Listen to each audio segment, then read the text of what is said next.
Bom, primeiramente, boa noite a todos. Sejam bem-vindos os acadêmicos e a professora Ivana, né, por estar presente na nossa segunda palestra. E hoje essa palestra ela vem falar sobre os negócios de impacto, né, e organizações híbridas. E com isso eu vou passar a palavra para a professora Ivana para ela se apresentar e falar um pouquinho da sua história, das suas pesquisas, né, dos seus estudos, da sua atuação como professora. Fique à vontade, professora, e seja muito bem-vinda. Ok.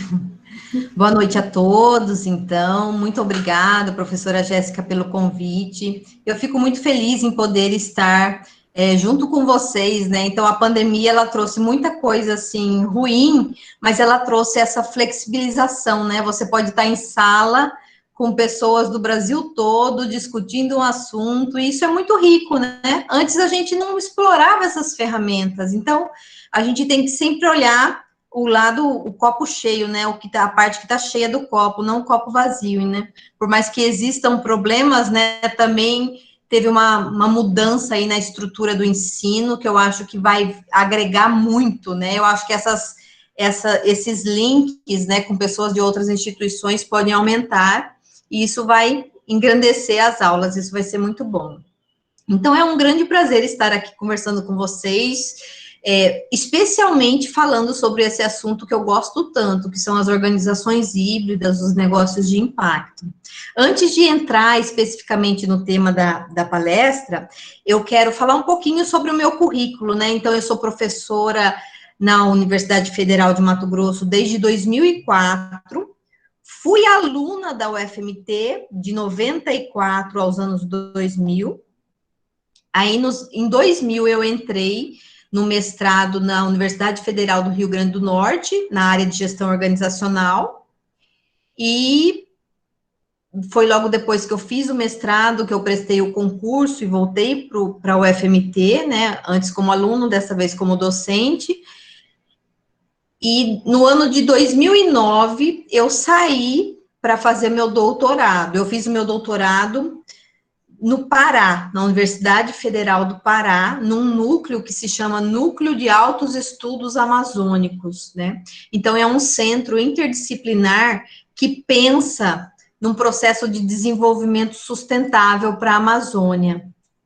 Então, por mais que eu seja uma administradora, eu sou uma administradora diferente, porque eu sou uma administradora que sempre tenho aquela preocupação com as questões ambientais, com as questões sociais, né, sem deixar de lado, claro, a questão econômica, porque nós vivemos numa sociedade capitalista, então ninguém sobrevive sem dinheiro, mas a gente não pode ter isso como elemento único, né, de um processo de desenvolvimento.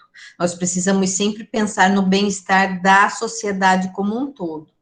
Então, diante dessa construção curricular, né, eu acabei me envolvendo com a questão dos negócios de impacto no ano de 2016. E foi meio que por acaso. Estava acontecendo aquele movimento Células Empreendedoras, que eu acho que a Unemate também participou, né? E vieram muitos palestrantes, né? Foi um processo, assim, muito interessante de trabalhar a questão do propósito, né? De pensar no empreendedorismo a partir do propósito. E uma aluna minha, uma aluna muito especial, que vocês já devem ter ouvido falar dela, a Abidane Profeta, ela me chamou para orientar ela no Células. E daí a gente se envolveu com o tema, começamos a pesquisar essa questão dos negócios de impacto e tal, porque ela queria transformar o bairro dela. Ela tinha uma coisa que ela tinha que mudar o Vila Arthur, transformar aquilo lá, e realmente ela já fez muita coisa pelo Vila Arthur. Mas hoje ela abriu seu próprio negócio. É uma pessoa maravilhosa ela. Tive o prazer de conhecer e comprar os produtos dela que eu adorei. Já chegou aí o produto? Não, dá para chegar, mas ela me mandou todos os folhetos, né? E achei magnífico como que ela trabalha, tem uma eficiência muito grande. E sem dizer o atendimento dela, que é outra vida, né? Ela, sim, ela é muito ela se preocupa com tudo, né? Então, de uma oficina que ela mesma promoveu no bairro, em que ensinavam as pessoas a reaproveitar o óleo e fazer sabão, disso aí ela despertou para várias outras coisas a partir da realidade que ela vivia, né? Dos ensinamentos que a avó dela foi passando para ela, e ela acabou criando uma linha de sabonetes artesanais. E agora já está até expandindo, a linha já está crescendo, o portfólio já está bem amplo, né? Tem shampoo, tem pomada, desodorante, mas está bem interessante. Ela está adorando. Esse é um empreendimento novo dela, mas ela já fez muita coisa. Ela já reuniu mulheres em cooperativas para produzir ecobags. Ela já fez uma produção de sabão para lavar, que era uma produção coletiva com as pessoas do bairro. Ela já levou um projeto de extensão que até eu coordenei, em que nós levávamos ensinamentos de gestão para as pessoas que tinham sido capacitadas lá no bairro, para que as pessoas pudessem melhorar seus negócios, né? O salão de beleza, a loja, né? A dona de casa que quer começar a fazer bolo para vender. Então, assim, a Bidani tem uma construção junto com a gente. E naquele mesmo momento, o ICE começou a identificar professores que tinham essa tendência a trabalhar com sustentabilidade, que queriam conhecer a questão dos negócios de impacto, porque o assunto começou a ser trabalhado na academia, foi um primeiro movimento, né? E aí eu recebi no meu e-mail, né? Se você tiver interesse, assista esse webinar e depois mande uma carta de intenção para a gente. Daí eu assisti o webinar, gostei muito da temática e comecei a participar dos fóruns e dos encontros.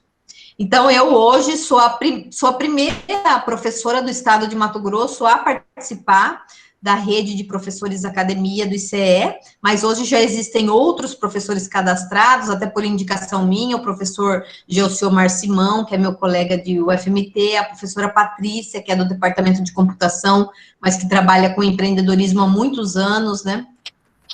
Então, diante dessa construção, eu fui conhecendo melhor o que eram os negócios de impacto, né, participando de pesquisas, de projetos de extensão em que eles estavam, em que o tema pudesse ser trabalhado, né, e fui conhecendo toda esse universo que eu vou tentar apresentar aqui para vocês, tá?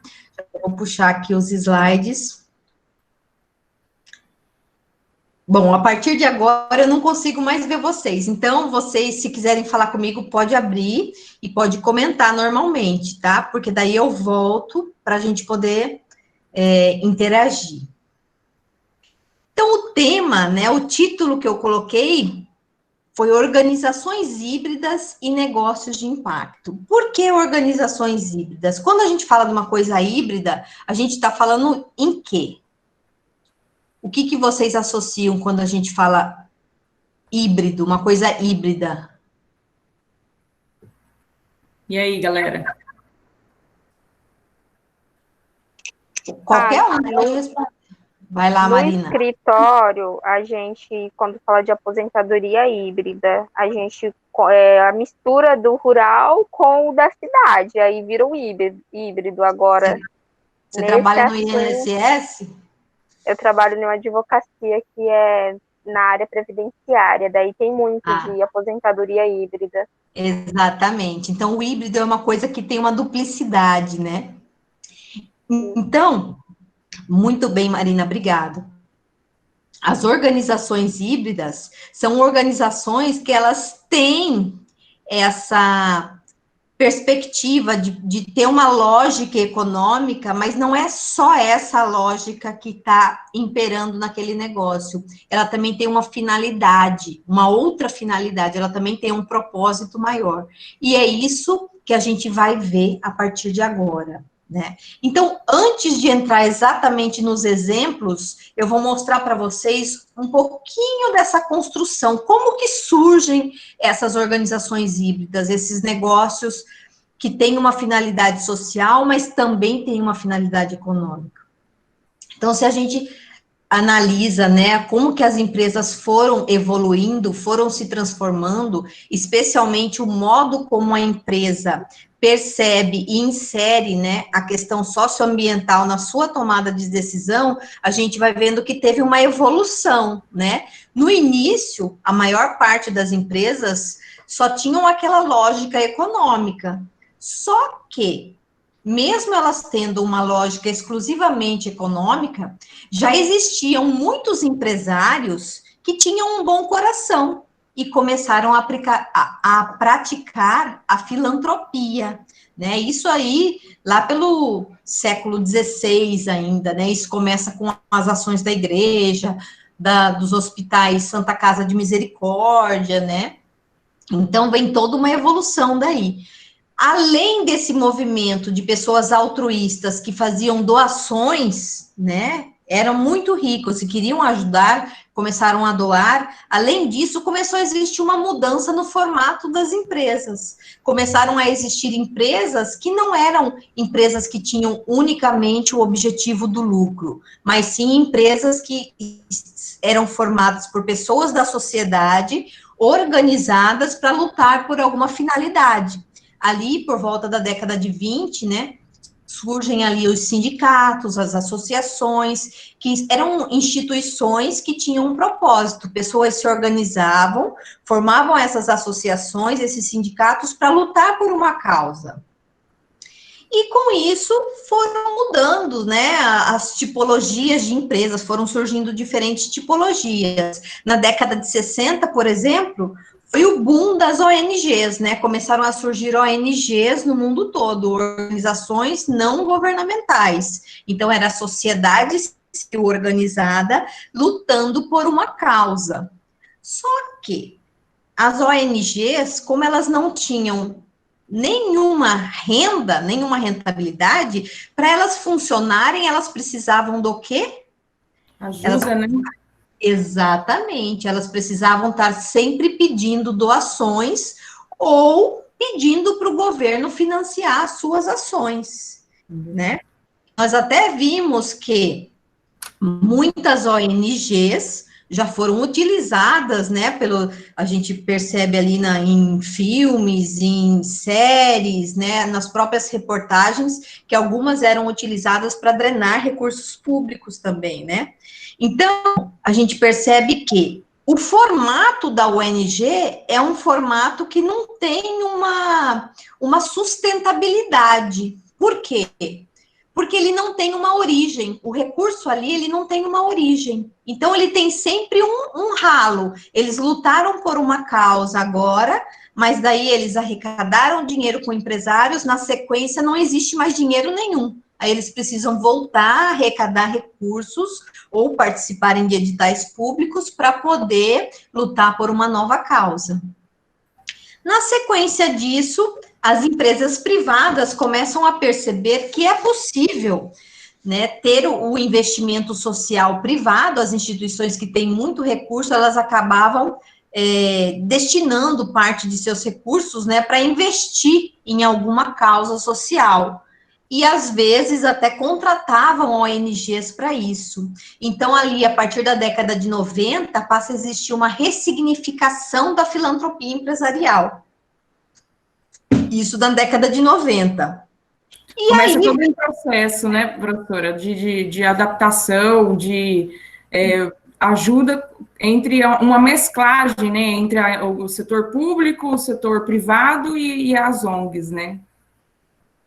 Exatamente. Então, ali a gente percebe que começa a existir essa interseção, né, entre o que era uma empresa do segundo setor com uma empresa do terceiro setor. Elas começam a ter um diálogo, mas esse diálogo ainda era estruturado a partir de uma parceria, né? Isso começa a existir ali, essa ressignificação da filantropia empresarial a partir da década de 90, que aí sim vem de uma forma mais forte o conceito de responsabilidade socioambiental corporativa. Eu acho que é até tema da disciplina, não é, Jéssica?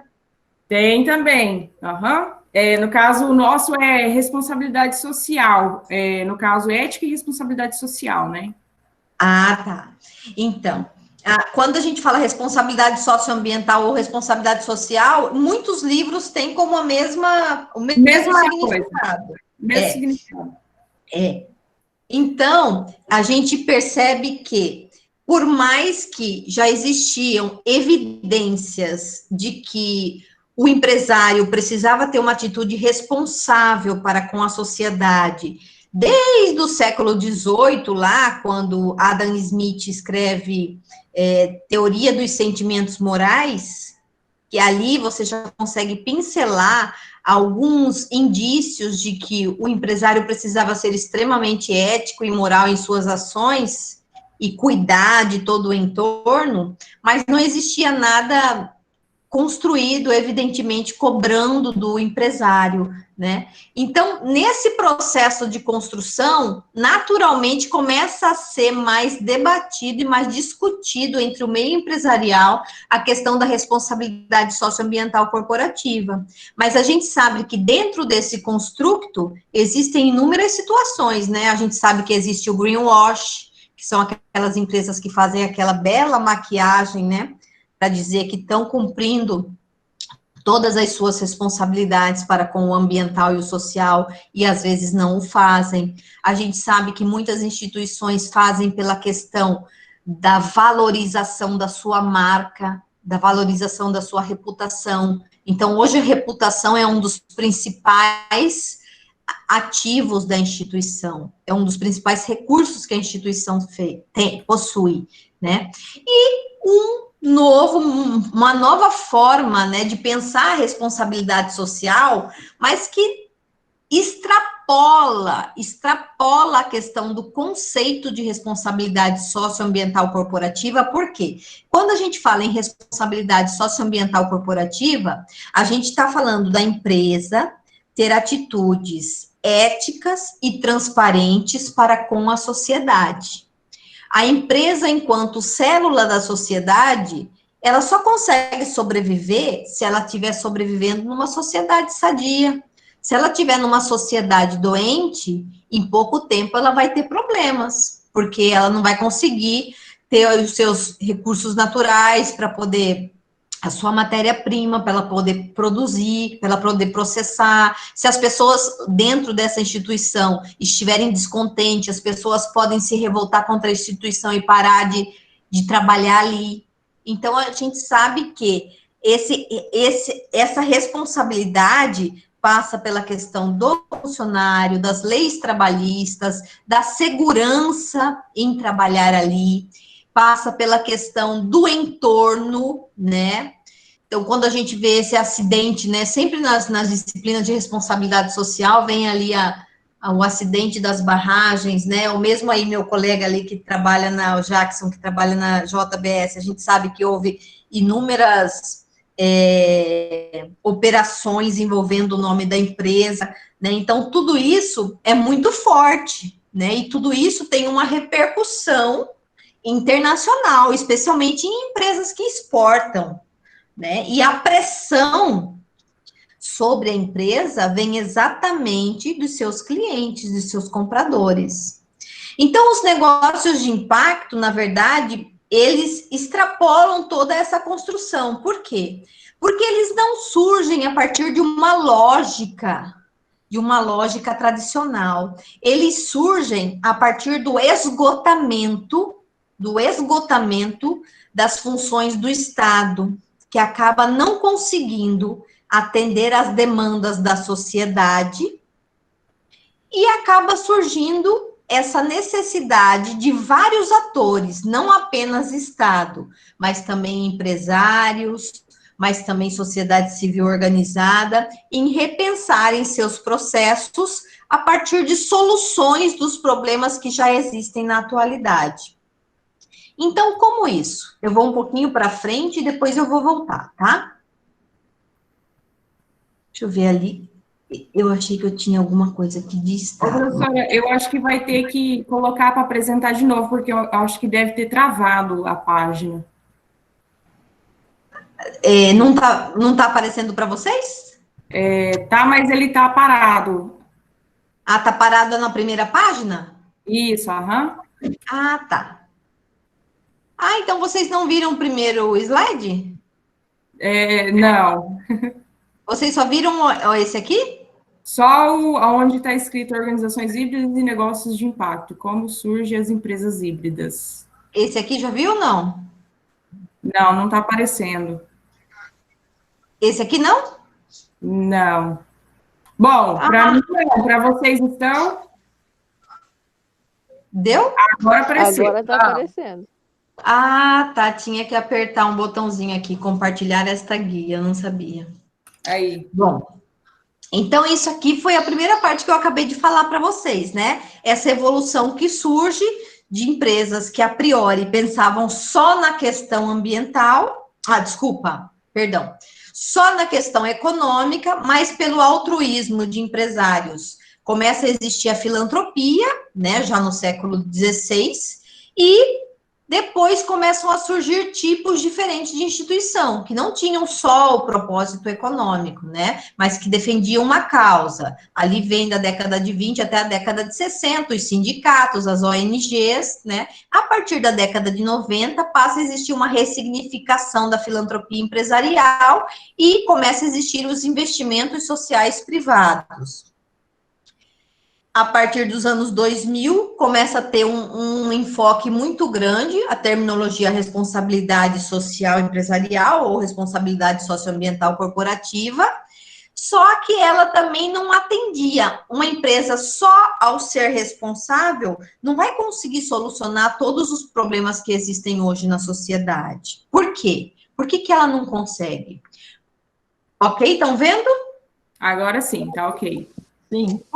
Porque aquele formato de Estado pensado por Rousseau no contrato social, em que o Estado é responsável por organizar a sociedade e oferecer para ela todos os serviços essenciais que ela precisa, isso não está acontecendo mais. Nós sabemos quantas mazelas existem na nossa sociedade, né?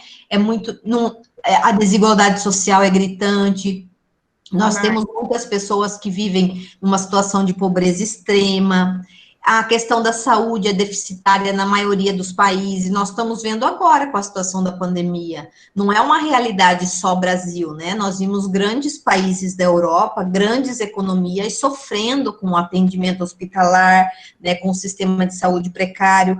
O próprio Estados Unidos, que é uma grande potência, a gente sabe que o sistema de saúde lá é totalmente privado, e isso fez com que o número de mortes, né, fosse significativo, né, é o país que mais tem mortes, apesar de ser um país extremamente rico, né. Então, o governo sozinho, ele não consegue solucionar os problemas que existem na nossa sociedade, da forma como se pensava lá no período moderno, né, da forma como Rousseau descreveu. Então, o governo, naquele formato, ele acaba sendo inoperante. As empresas, por sua vez, elas acabam tendo essa visão maior para o lucro. E elas produzem bens de consumo, serviços, não especificamente, não formatam, né, o seu core business, né, o seu negócio, a partir da realidade, porque ela já tem toda uma estrutura formatada, né? A ONG, por sua vez, aquilo que a gente comentou, ela tem uma insustentabilidade financeira, porque ela tem que sempre estar pedindo dinheiro, seja para o governo ou para as empresas, para poder lutar por alguma causa. Então, os negócios de impacto, por ser uma organização híbrida, ele acaba possuindo duas funções. Ele acaba tendo a finalidade de uma ONG, porque ele trabalha em cima de um problema real, mas ele trabalha numa lógica de mercado das empresas do segundo setor. Então, por ele estar nessa interseção entre as empresas privadas e as ONGs, acaba existindo essa nomenclatura, setor 2,5. Em alguns países, ele é denominado organizações híbridas, que nós já falamos. Na Europa, se fala muito em empresas sociais, né? Aqui no Brasil, nós denominamos negócios de impacto social, ou só negócios de impacto. Mas a gente sabe que existem essas diferentes nomenclaturas. De país para país, isso muda. Mas todas elas estão dentro do setor 2,5, ok? Que tem a mesma significância, né? O mesmo objetivo, né? De buscar... Exatamente. Exato. É só a nomenclatura, mas o objetivo é o mesmo. Às vezes tem uma outra diferença, como na Europa, geralmente são as cooperativas, né? Geralmente são pessoas trabalhando coletivamente para oferecer algo, né? Às vezes são financiadas pelo governo, outras vezes não. Nos Estados Unidos, eles trabalham a nomenclatura empresa social. E daí também tem uma diferençazinha, mas todas elas estão ali no setor 2,5. Por quê? Porque todas elas são organizações híbridas e têm esse propósito de solucionar um problema real dentro de uma lógica de mercado. Então, por que solucionar um problema real dentro da lógica de mercado? A nossa sociedade, ela se configura como uma sociedade de organizações. E a nossa sociedade, ela está estruturada em uma lógica de mercado. Não sou eu que estou falando isso. Se a gente pega lá TGA, a disciplina burocrática, o que a gente vai perceber? Que lá, Max Weber, lá em 1950, ele não estava descrevendo a burocracia de uma empresa, ele estava descrevendo a sociedade que ele vivia. E essa sociedade era extremamente racional e precisava daquelas características para que ela fosse o máximo possível previsível, né? Para que ela não tivesse nenhum desmando. E aquilo acabou se tornando uma teoria administrativa, né?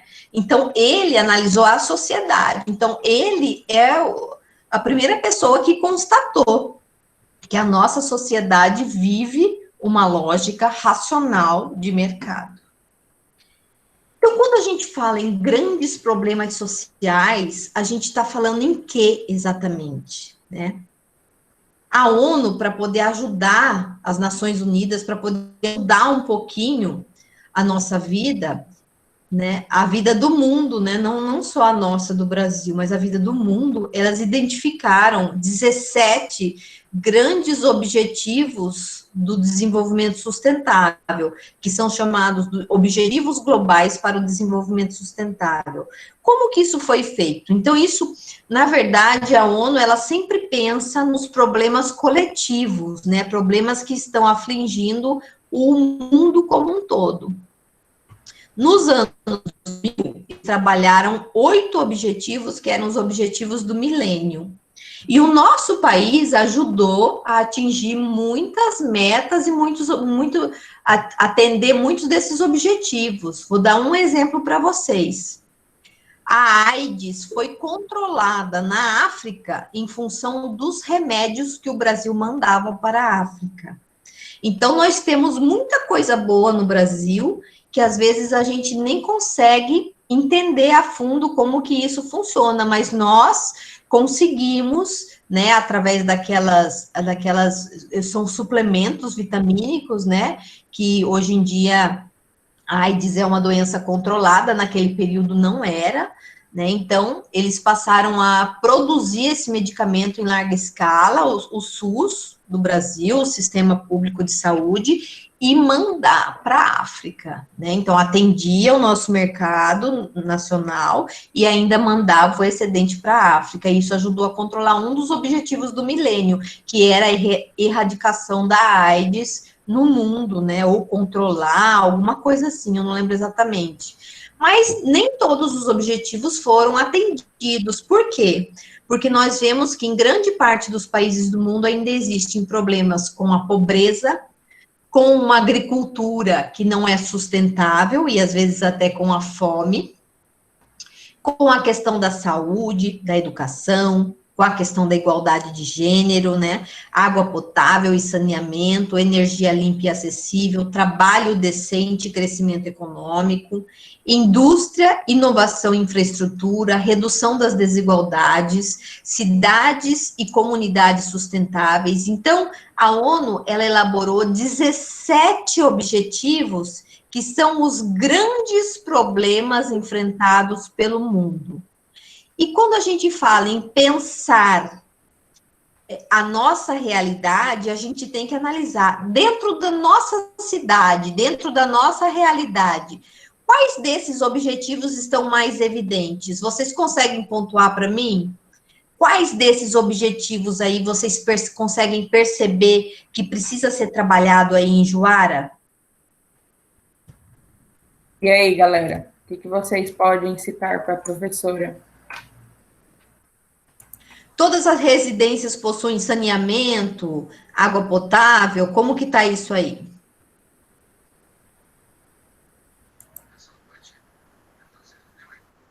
Eu não tô ouvindo, fala mais alto.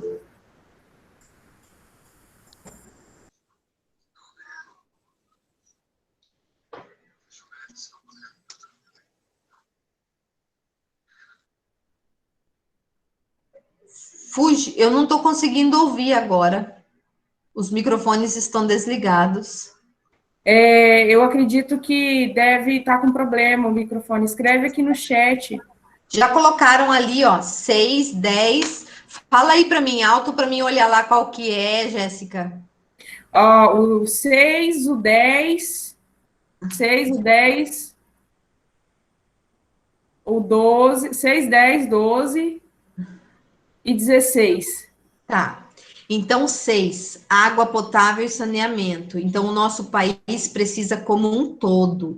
Não sei se vocês já viram as reportagens que o Fantástico, eu acho, fez sobre a Amazônia, né?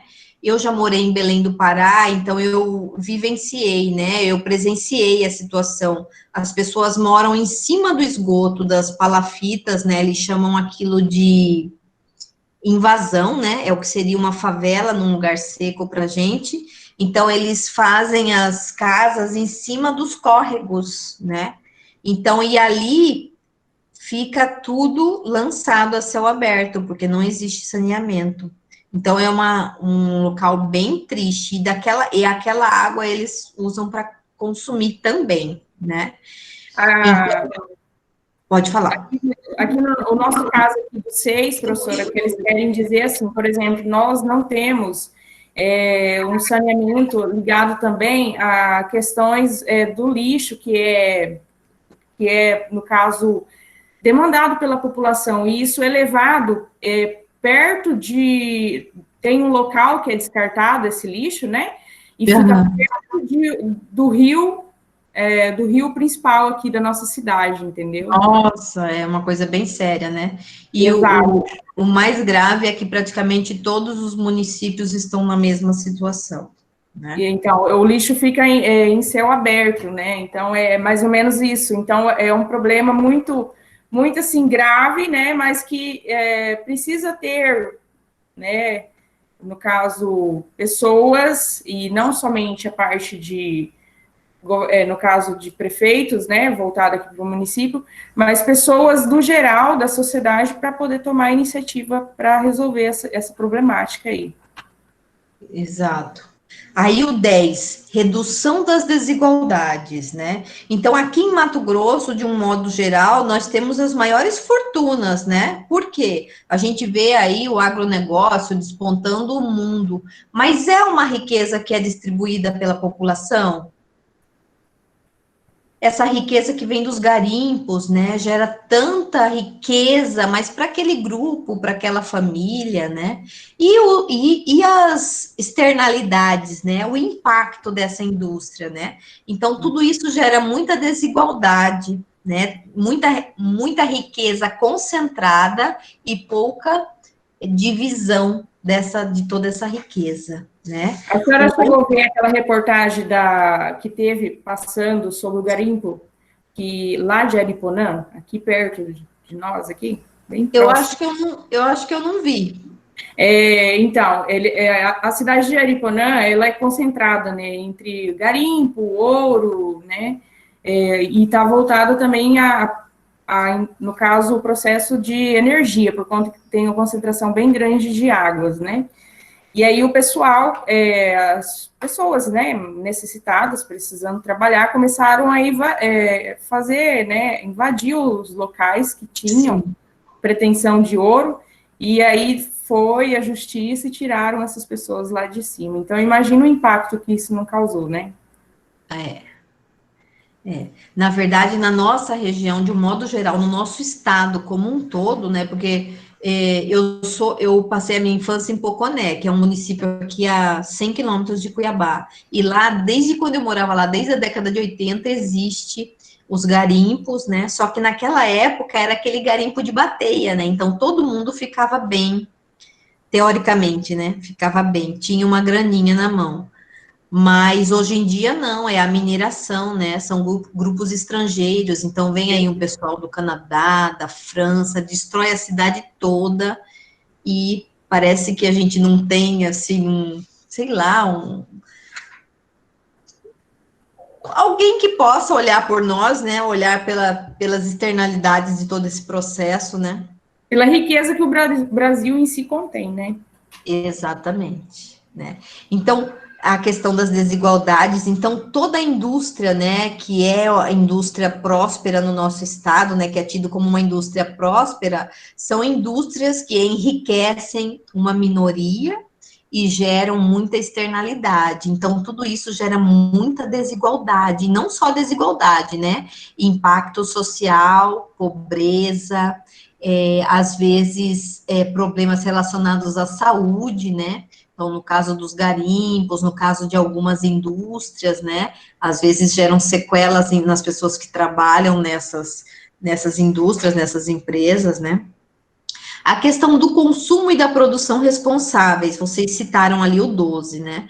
Eu acho que isso aí é uma coisa, assim, generalizada, né? Eu não sei se existe, talvez na Dinamarca, talvez num país mais menor e mais organizado que o nosso, a gente possa falar que as pessoas estão mais conscientes e sensíveis para essa responsabilidade, né?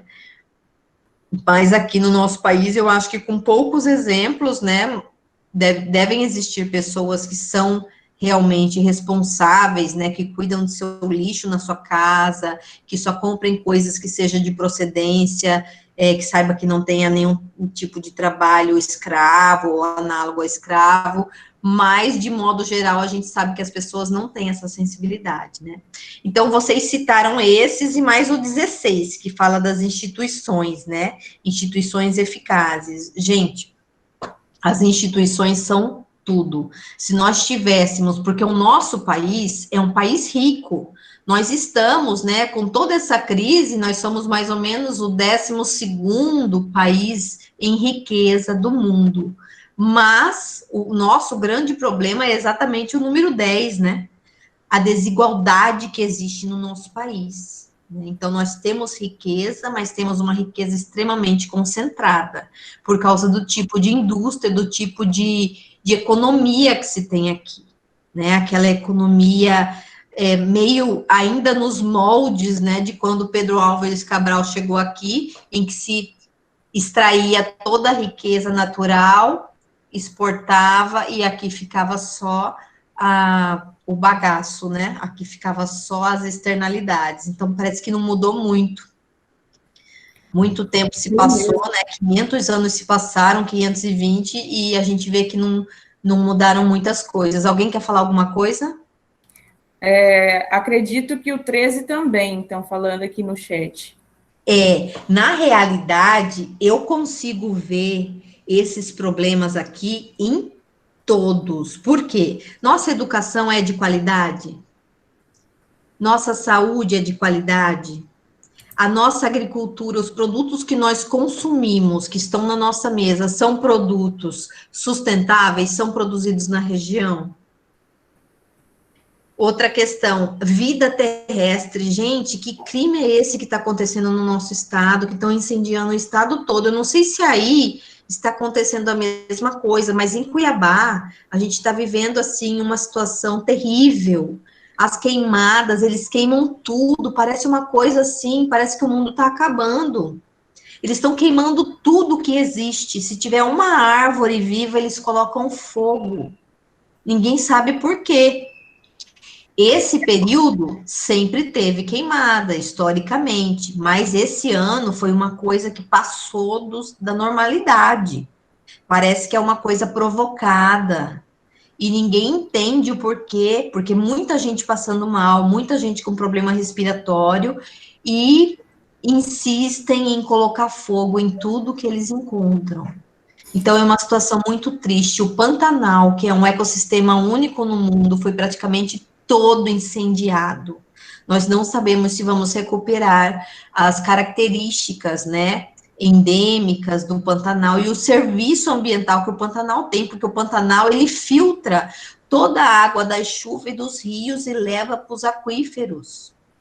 Mas o que está acontecendo? Destruíram o Pantanal todo. Chapada dos Guimarães está inteirinha incendiada. Todo dia Cuiabá amanhece com uma fumaça, assim. Você olha pela janela, eu moro num lugar que tem até uma área verde, mas você olha assim, você não consegue enxergar um palmo na frente do seu nariz. É De como tanta se fumaça, né? tanta fumaça. E essa fumaça vem de longe, vem de Chapada, vem assim de 200, 300 quilômetros, de tanto que queimaram. Né? Então, a gente vê que a vida terrestre está ameaçada, a vida na água está ameaçada. Por quê? Está ameaçada pelas inúmeras barragens, pelas inúmeras intervenções que fazem nos rios, que acabam influenciando na vida aquática, né? Na dinâmica dos peixes, né? Na sobrevivência e na sustentabilidade desses animais, né, que vivem na água, até das algas, que nós precisamos muito delas, né? Então, eu acho que problema é o que existe. Nós temos muito a trabalhar.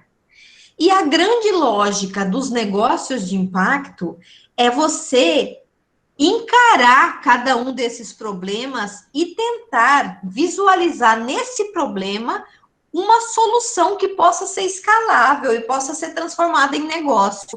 Por que transformar a solução de um problema em negócio? Não estou entendendo. Por que fazer isso? Gente, existe uma coisa mais lógica, mais pragmática e mais racional do que as nossas teorias administrativas? Em mobilizar as pessoas à ação, em conduzir as pessoas para atingir o objetivo? Não. Se a gente deixar tudo a léu do legislativo, do executivo, a gente não vai chegar a lugar nenhum, porque o Estado, ele está inoperante há muito tempo. O Estado não consegue atender toda essa complexidade desses problemas que existem. Então, a sociedade precisa se organizar e precisa começar a pensar nesses problemas e pensar em formas de solucionar esses problemas, né? Então, como eu já comentei com vocês, né? Por que não se apropriar dessa lógica, já que nós vivemos numa sociedade de organizações e essa lógica racional, ela é utilizada para organizar as estruturas de mercado e sempre geram resultados positivos quando bem aplicadas, né?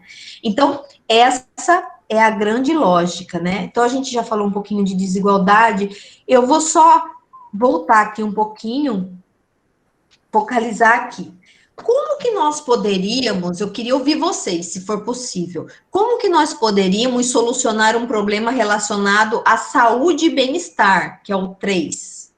Como que nós poderíamos solucionar um problema relacionado à saúde e bem-estar? Vocês já pensaram nisso?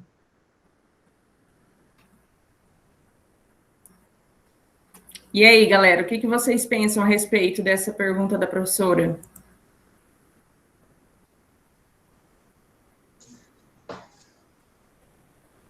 Ninguém? Então, agora, vai, pode falar. Quem quiser falar, pode falar. Referente à saúde e bem-estar, eu acho que, falando na questão política um pouco, falta incentivo por parte dos governantes de darem espaço para as pessoas conseguirem ter essa saúde, praticando atividades físicas, ou até mesmo oferecer hospitais de qualidade, sistemas de saúde de qualidade que atendam as necessidades dela. Pois a ideia que se cria do SUS, no papel, ele é um sistema excelente. Porém, o que falha é a questão da corrupção que existe dentro do sistema. Então, nós temos planos de saúde excelentes, porém que na hora deles serem colocados em práticas não funcionam. Ok. Ano passado, eu participei de um encontro internacional que se chama GSG, Global Steering Group. Esse grupo é um grupo inglês que trabalha projetando, né, divulgando e incentivando os investimentos sociais e os negócios de impacto. E um empresário brasileiro foi premiado como empresário do ano, empreendedor social do ano nesse evento. Eu vou pedir para a Jéssica passar o vídeo agora do Doutor Consulta, é o segundo vídeo, Jéssica. Aí depois eu faço o comentário da Anderson do SUS, tá? Então, vamos ver como que a lógica de mercado pode solucionar um problema real. Vamos lá. É o segundo, né? É o segundo, Doutor Consulta.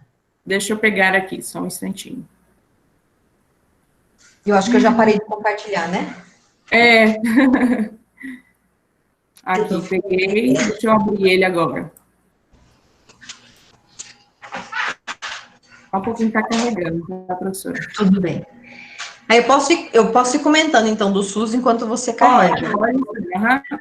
Então, ali, o Anderson comentou do SUS, é exatamente isso, Anderson. Eu não sei se você teve a oportunidade de ler o ano passado as páginas amarelas de Veja, em que o Henrique Prata falava do Hospital do Amor. Você leu?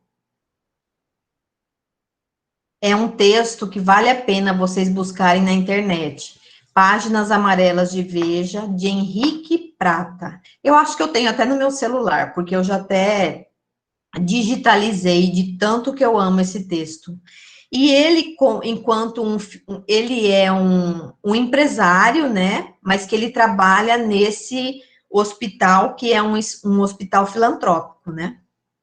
E esse hospital é referência no país e no mundo no tratamento de câncer. Eu não sei se vocês conhecem alguém que já tenha se tratado lá e se curado lá, mas é uma referência no mundo.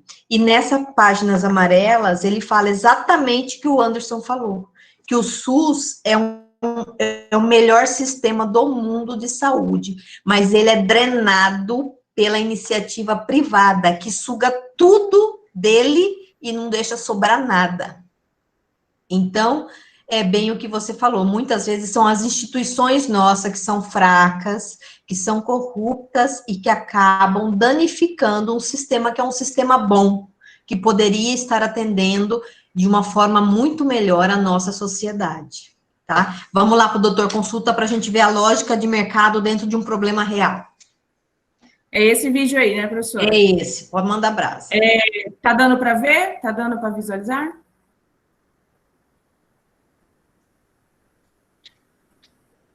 Tá dando para ver aí na tela? Sim. Sim.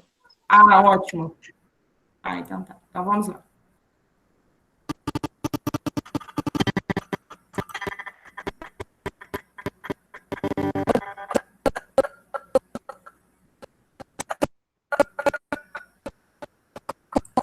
Só um pouquinho que tá dando algum erro técnico.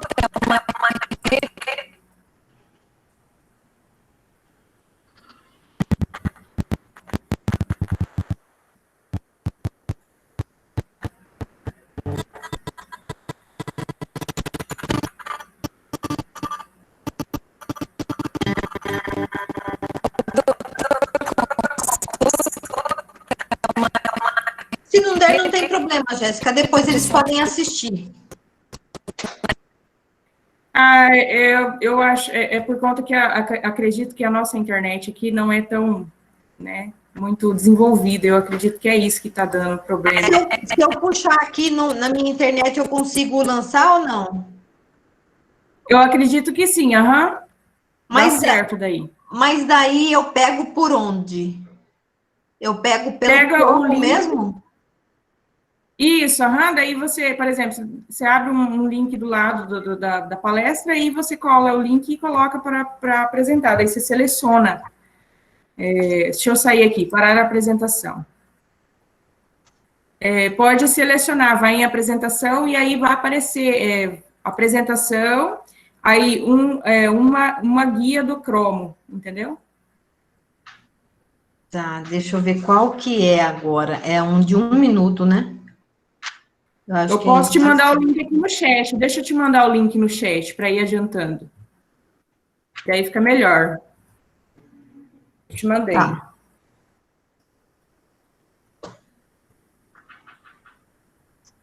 Bom, deixa eu ver se eu vou.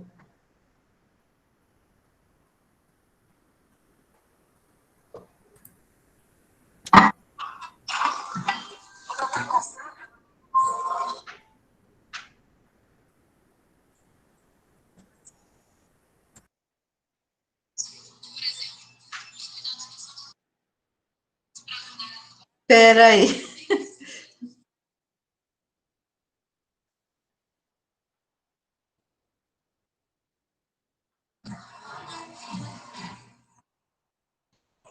Eu abri dois.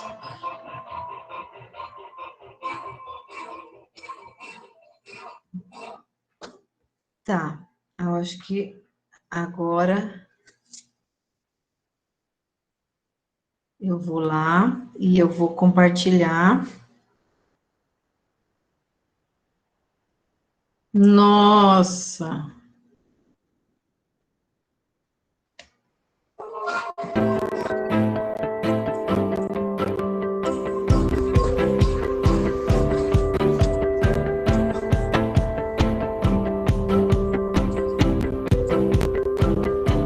O que me encantou foi o ideal do atendimento bem humanizado, o acesso ao atendimento para todas as classes.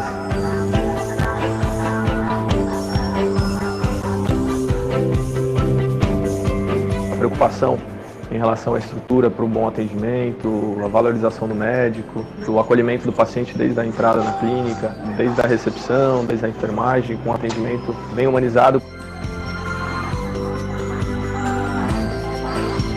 São vários casos assim legais. Teve uma família que passou primeiro um filho, em uma semana ele já tinha trazido o pai, a mãe, as irmãs, e assim, não acreditaram que na verdade estava acontecendo isso com eles, né? Que eles estavam entrando numa clínica particular, podendo ter acesso, que é uma coisa que para eles, talvez na cidade onde eles moram, no outro pé, na cabeça deles não teria possibilidade.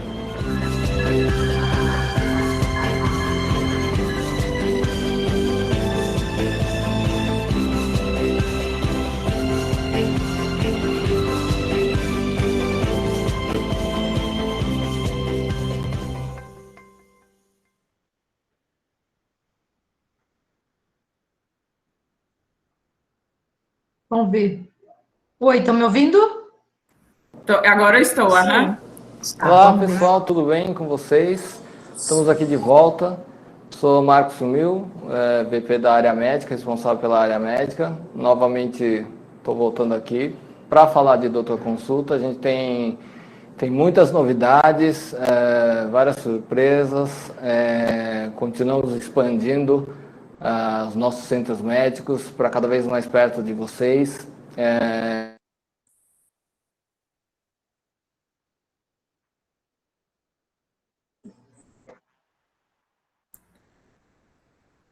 Tá me ouvindo, professora? Sim, O vídeo saiu agora. saiu, tá.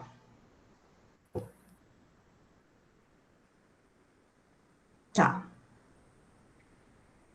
Bom, então eu acho que não era exatamente o vídeo que eu queria mostrar, mas eu acho que eu consigo exemplificar. Depois vocês vão procurar mais informações sobre o Doutor Consulta na internet para vocês verem o que é o Doutor Consulta. O Doutor Consulta é uma empresa gigante que está no Brasil todo hoje em dia, que presta atendimento ambulatorial para as pessoas que precisam desse atendimento a um custo acessível, tá?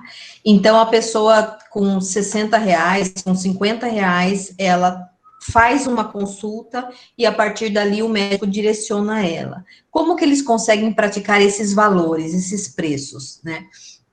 Aí tem toda uma engrenagem, né? O empresário que é dono da empresa, os pais dele são médicos, então ele conhecia muito bem o ambiente hospitalar, o ambiente da saúde, né? A dinâmica da saúde no país. E a partir de toda essa dinâmica, ele foi formatando e ele, hoje em dia, ele oferece exames, a consulta e provavelmente num espaço de tempo, ele vai ter até outros serviços sendo oferecidos.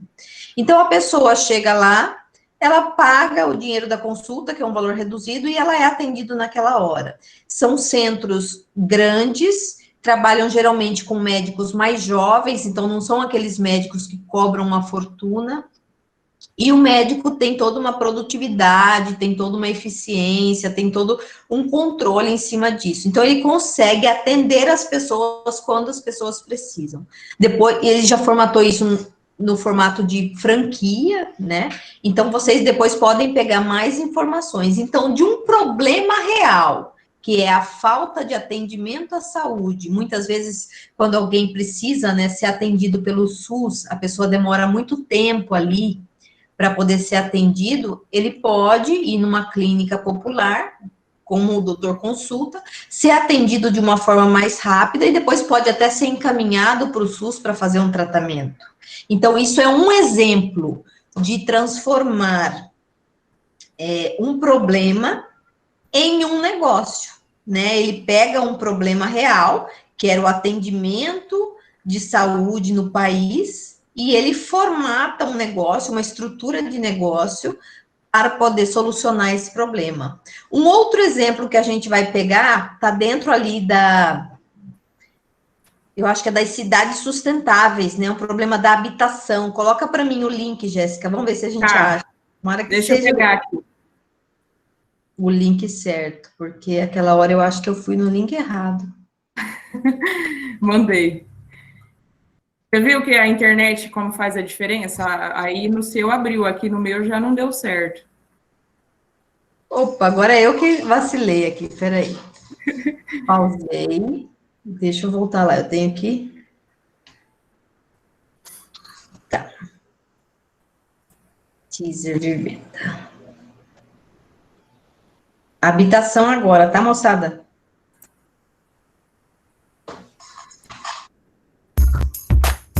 A questão da habitação é um dos maiores problemas que a gente encontra hoje, tanto no Brasil quanto no mundo.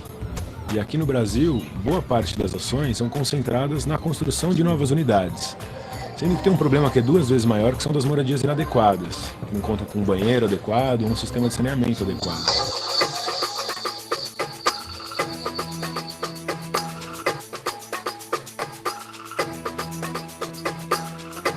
Por conta da dificuldade de gerenciar mão de obra por falta de conhecimento técnico, por conta de desperdício de material. E esses problemas transformam reformas simples em reformas muito mais caras do que elas custariam normalmente e com soluções não adequadas para os problemas que são enfrentados pela população.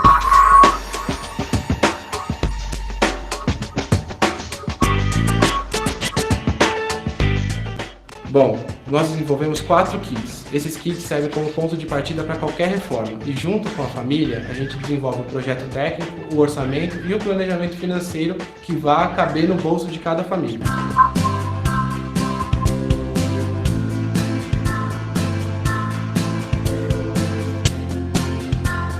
O que move a vivenda não é fazer a reforma pela reforma, e sim contribuir com a melhoria da qualidade de vida da população, né? Nosso objetivo, sem dúvida, é impactar a vida de milhões de brasileiros que vivem em condições insalubres.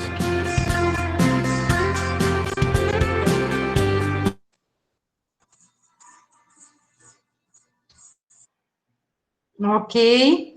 Então, esse é o exemplo na área de habitação. Todo mundo conseguiu ver direitinho? Ok, galera? Então, o que a gente percebe? Às vezes... Lucas? Eu não te ouvi? Deu um pouco de eco, mas deu para ouvir. Ok. Depois vocês podem pegar e assistir novamente, até assistir outros vídeos dessas empresas, que são empresas assim que vale a pena a gente entender a lógica e a estrutura em que elas funcionam, né? Geralmente são empresas, além da vivenda, existem outras nessa área de habitação, né?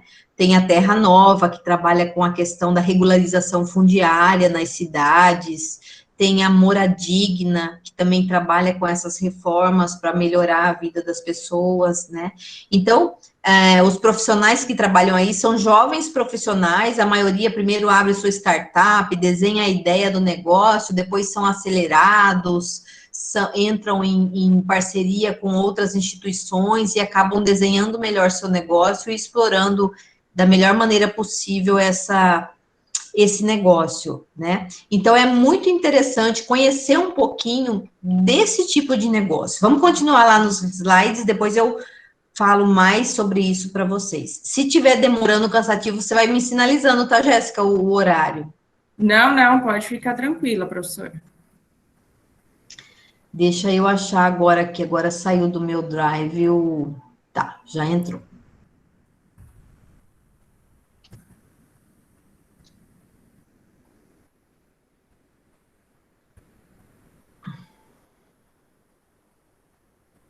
Já está aparecendo para vocês os slides?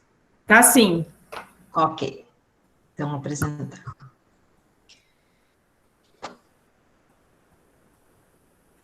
Então, aqui, né, a gente já comentou um pouquinho sobre isso, né, que a desigualdade, ela limita as oportunidades da população pobre.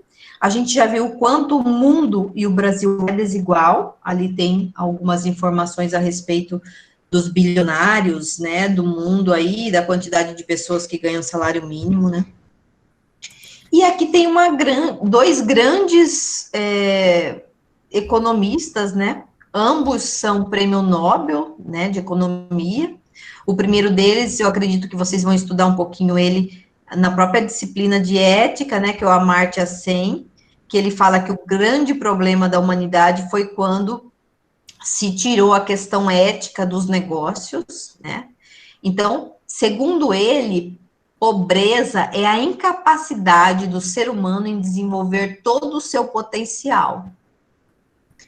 E o segundo é Muhammad Yunus, que, segundo ele, nós criamos uma sociedade que não permite que todas as pessoas tenham oportunidade de se desenvolver. Então, para eles, o grande problema da pobreza é a falta de acesso. As pessoas que são pobres, lhes são negado acesso a um desenvolvimento pleno, acesso à educação, acesso à saúde, acesso à escola. Pode falar aí. Alguém quer falar? O slide travou. O slide? O Lucas está dizendo que o slide está... agora apareceu. Agora, ok. Agora voltou. Tá, é tudo erro meu, moçada. Eu tenho que apertar um negócio ali, compartilhar, eu esqueço. Então, ali, são dois grandes autores, o Amartya Sen e o Muhammad Yunus, tá? Então, para eles, a pobreza é exatamente essa falta de acesso.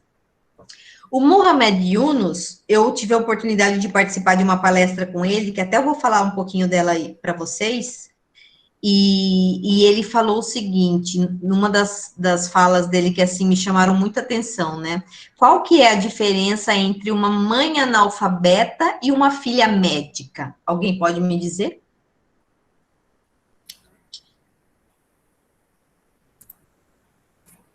A diferença entre a mãe analfabeta e uma filha médica.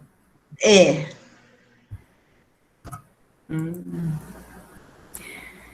É que, na realidade, assim, bom, não sei se eu posso responder, mas os alunos estão meio tímidos. A mãe, ela tem a experiência, né? E a filha ainda ela vai conquistar essa experiência. Seria mais ou menos isso? Na realidade, a resposta é uma só. É que a mãe não teve a oportunidade de estudar e a filha teve essa oportunidade. Tá? Eu já pensei por outra lógica. Porque o Muhammad Yunus, ele oferece bolsa de estudos para a população carente. Então, ele mostra esses exemplos. Às vezes, a mãe é analfabeta, mas tem filhos que se tornaram médicos, engenheiros, doutores. Então, a grande diferença está nessa questão da privação de oportunidades para a maioria das pessoas. Então, pobreza é isso, é você não permitir o acesso ao desenvolvimento humano, a que as pessoas, né, tenham a capacidade de desenvolver todo o seu potencial. Então, o que mudou nos negócios, né? Então, a gente falou de responsabilidade social, falou um pouquinho de negócio de impacto, mas o que mudou? Gente, muita coisa mudou no mundo, né? Se a gente para analisar, a primeira turma de administração que foi aí para Juara foi na década de 80, os professores viajavam 3 dias para chegar, tinham que ficar morando na cidade 2 meses sem voltar, sem ver a família, né? Hoje em dia vocês estudam online, conseguem ver palestrante do mundo inteiro pela internet no mesmo segundo. Então, a tecnologia mudou, as gerações mudaram, muita coisa mudou no mundo, só que as mazelas do mundo continuam as mesmas. E muita gente está descontente com essas mazelas. O primeiro descontentamento vem do perfil do jovem, né? Quando se estuda o perfil da geração millennials, eles falam que essas pessoas que estão entre 22 e 37 anos sentem a necessidade de construir um propósito em suas vidas. Então, elas não querem mais só ter aquele emprego, bater o carimbo e ganhar aquele saláriozinho a vida toda. Elas querem um algo mais. Elas querem ter um propósito, elas querem ter algo que possa dar um sentido de vida para elas. Essa é a geração milênio. E as novas gerações também têm esse propósito, também têm esse intuito, essa vontade de transformar o mundo, né? Então, isso a gente vê como, né? A gente vê nos movimentos entre os jovens, né? Esse movimento Choice aí, ele começou a ser incentivado pela Artemisia, que é uma aceleradora de negócios sociais, que acabou apoiando esse desenvolvimento dos jovens com essa visão de mudança positiva no mundo, né? Se a gente olhar, várias instituições também estão trabalhando com esse olhar, né? O ex-presidente americano, o Barack Obama, ele tem uma instituição também, Young Leaders, que forma jovens para mudar o mundo, tudo dentro dessa questão do propósito, de você pensar problemas reais e dentro da lógica de mercado, transformar aquela situação, transformar aquele problema em um negócio para poder solucioná-lo, né? Então, no ano de 2017, esse movimento que surge entre os jovens, ele acabou pressionando os professores a cada vez mais pesquisar sobre o assunto e poder dar resposta para eles, né? A gente teve nos primeiros encontros lá da Rede Academia, em São Paulo, quando eu participei, em 2016, eles falavam assim: olha, eu tive que pesquisar o que era negócio de impacto, porque os alunos chegavam para mim e falaram: eu quero pesquisar negócios de impacto, eu quero estudar sobre isso, eu quero ter um propósito. E aí os professores ainda não conheciam a temática, porque os alunos, os estudantes começaram a discutir isso em 2011. E os professores foram atrás do assunto para trazer para a sala de aula, né? Então, a gente vê que é um movimento que começa entre estudantes, entre jovens, né? Estimulados, né, claro, pela Artemisia, mas depois eles acabaram andando com as próprias pernas, né? E a Rede Academia acaba surgindo em 2016, ela se ampliou, começou a ter professores do Brasil todo, pensando e discutindo essas temáticas do empreendedorismo social, dos investimentos e das finanças sociais, dos negócios de impacto e da inovação social. Por que tudo isso? Para dar essa resposta para o aluno e para a sociedade, né? E o que é o ICE? Né? O ICE é um instituto, né? Instituto para a Cidadania Empresarial. Se vocês entrarem no site ice.gov.org.br, tem até um blog, vocês vão ter todas essas informações do que é o ICE. É uma instituição formada por grandes empresários do nosso país, mas empresários que querem fazer a diferença no mundo. Então, por isso, eles trouxeram essa temática para o nosso país e eles estão difundindo isso no país todo, tá? Então, quais as principais características que existem para um negócio ser chamado de negócio de impacto? Primeira coisa, o negócio ele tem que ser desenhado, você tem que colocar ele no papel, pensar num negócio a partir do propósito que ele quer gerar. Então, ele tem um propósito e ele quer gerar um impacto na sociedade. Então, vamos pegar ali o exemplo do Doutor Consulta. O propósito dele era diminuir esse fosso, né, que existe do atendimento da saúde no nosso país. Então, ele pegou esse problema do atendimento à saúde, ele viu quantas pessoas deixavam de ser atendidas, o quanto tempo elas tinham que ficar nas filas ou nas madrugadas para esperar um atendimento no SUS, e aí ele desenhou. Se eu tivesse uma clínica em tal lugar, com tantos médicos, eu pudesse atender tantas pessoas, quanto que eu poderia pagar o médico, quanto que eu poderia tal, e ele foi desenhando esse negócio. A atividade central dele, que é chamada de core business, traz uma solução para um problema social. Então, é um negócio de impacto, ele tem propósito, o core business dele é a solução de um problema. Ele opera por uma lógica de mercado, sim. É uma empresa altamente lucrativa. Garante a rentabilidade, não depende de doações ou subsídios. Então, é um negócio de impacto.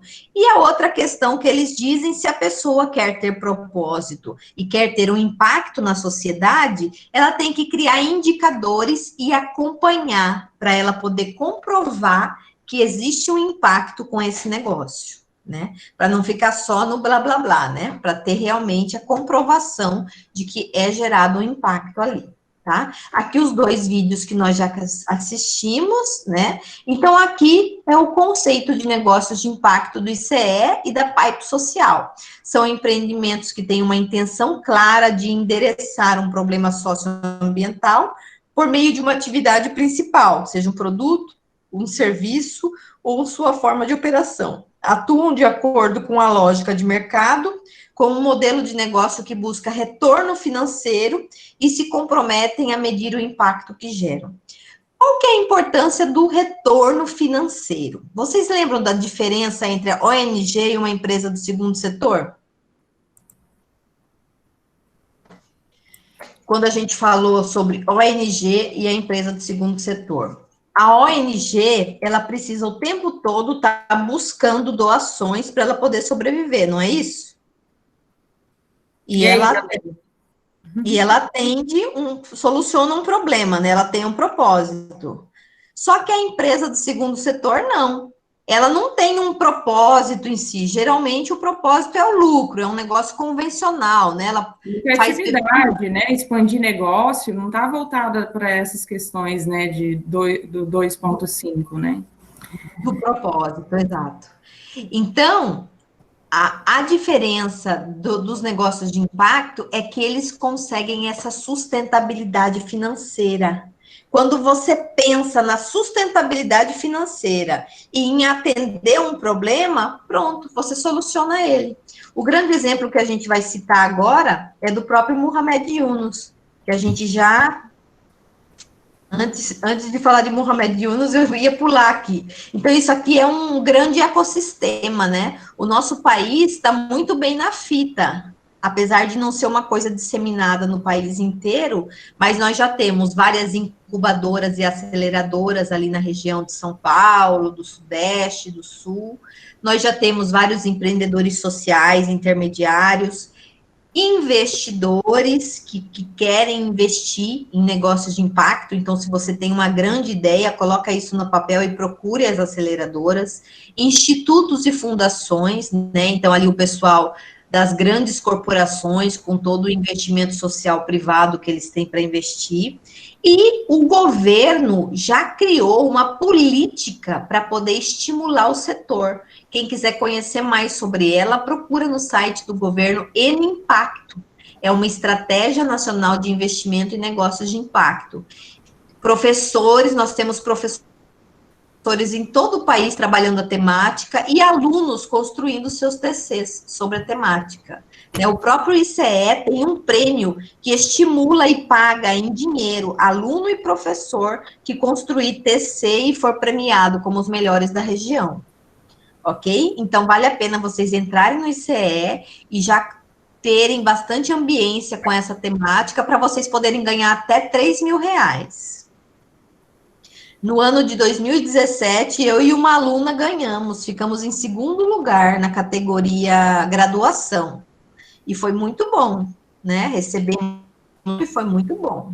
Além do incentivo que eles dão, você ainda se desenvolve, né? Olha só. Exatamente, exatamente. E Então, falando na academia ICE, professora, amanhã inicia, né, as aulas, né, a jornada de ensino acadêmico, né? Isso. Que horas que vai ser? Eu ainda não entrei ainda no portal, mas eu vou entrar para saber o horário. Geralmente é às 19 horas, né, o horário comum, né? Ah, tá. Eu também não... Engraçado, eu tô achando que eu dei alguma bobeira, porque eu não recebi nenhuma informação ainda. Você já recebeu todas as informações? Não recebi nada a respeito ainda. Ah, tá. Porque se eles tivessem de passar alguma informação, eles teriam passado pelo e-mail, né? Ah, isso. Pelo e-mail. Então, não recebi nada por enquanto. Ah, tá. Então ainda vai ter alguma orientação. Amanhã a gente deve receber. Tá? Então, ali, nas organizações híbridas ou nos negócios de impacto, as soluções para os grandes problemas usam a lógica de mercado como aliada para construir caminhos para remediar as mazelas encontradas na nossa sociedade, aquilo que a gente já falou, né? Então, aqui, eu já tinha comentado com vocês, né, que em 2016 eu tive a grande honra, a grande alegria de participar de uma palestra com o Mohamed Yunus, ali está a prova, eu feliz da vida. E ele abordou nessa palestra, era uma palestra para professores da rede academia, e ele abordou a importância de praticar o empreendedorismo social nas escolas e nas universidades, né? Então, por que ele acha isso importante? Porque uma coisa que ele colocou de uma forma muito clara e que é uma realidade é que o nosso sistema tradicional de ensino, ele nos ensina apenas a obedecer, e nos ensina apenas uma linguagem técnica. Então, a gente não consegue questionar nada, a gente não consegue criar nada novo se a gente não estimula o nosso potencial criativo. Então, ele fala que a gente precisa pensar como se fosse numa ficção científica. A gente tem que pensar uma ficção social. E a gente tem que pensar essa ficção, como que a gente quer projetar o mundo daqui a tantos anos. E a partir dessa projeção que a gente fizer, a gente trabalhar para isso. É isso que ele coloca. Então, ali, o ser humano, na visão dele, possui uma capacidade infinita para solucionar qualquer problema. Mas nem sempre o sistema educacional tradicional contribui para despertar essa essência de cada um. Então, ele falou muito a respeito do autoconhecimento, até que ponto a gente se conhece bem. Ele falou muito a respeito do sentido de vida, que todo mundo precisa ter um propósito, um sentido de vida. E ele falou muito que mundo nós queremos, onde que nós queremos chegar. Então, a gente precisa construir esse mundo que a gente quer viver, porque se a gente ficar esperando, gente, olha, o nosso legislativo, o judiciário, o nosso judiciário não tem ajudado muito. Então, a gente tem que construir com as nossas próprias mãos esse mundo melhor, tá? E lutar, né, dentro da nossa potencialidade para poder melhorar a nossa sociedade. E isso começa então, ali ele coloca, né, professora? Com cada um de nós, exatamente isso. Começa com cada um. Não é somente um tomar a frente, mas todos. Todos têm uma parcela significativa para a mudança, né? Exatamente. Então, ali ele coloca, ó, eu vou começar pela última frase desse slide. O capitalista, ele ganha dinheiro, mas o altruísta, ele muda o mundo. Eu achei tão bonito isso que ele falou, porque falaram assim, até que ponto? Tem um telefone tocando, gente, não tem? Tem mesmo. Ah, Então, ele falou assim, até que ponto ele fazer parcerias com grandes instituições, né, como a Danone, como outras instituições, porque hoje ele tem mais de 60 indústrias, empresas, né, todas elas dentro da lógica dos negócios de impacto, e ele é bem radical com os negócios que ele tem. Ele não permite repartir os dividendos, tá? Repartir a lucratividade da empresa. O que ele faz com todo esse capital? Ele reinveste em novas indústrias. Então, as pessoas têm o seu prolabor para trabalhar lá, mas aquele capital vai só crescendo. E esse é o grande diferencial, porque se ele tivesse uma ONG, na primeira situação que ele tivesse, ele iria acabar o dinheiro e não ia ter dinheiro mais para reinvestir. Então, como ele emprestou dinheiro e recebeu esse dinheiro de volta, o dinheiro que voltou, ele emprestou para outras pessoas e esse capital foi crescendo, né? Então, uma coisa interessante que ele coloca, que eu fiz questão de apresentar para vocês, é que o aluno, ele precisa despertar o seu potencial como protagonista e se tornar um ator social ativo e atento. Atento a quê? Atento à sua realidade. Então, não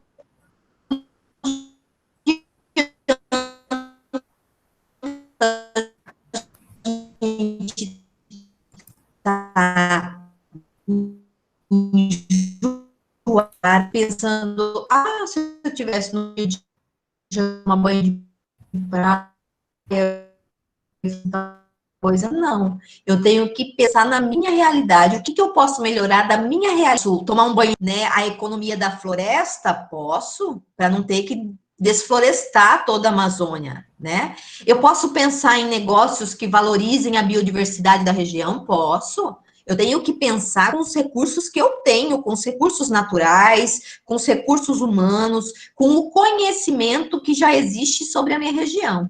Só assim ele vai poder entender e transformar a sua realidade e a sua comunidade. Tá? Então, ele fala muito que as escolas, elas não te ensinam a descobrir quem você é. Você que tem que encontrar o seu propósito, o seu sentido. Eu copiei todas as falas dele e trouxe aqui para vocês. Ela precisa despertar o aluno para a sua própria realidade. Não só para replicar conceitos, né? Então, a gente tem que vislumbrar o mundo que a gente quer e construí-los.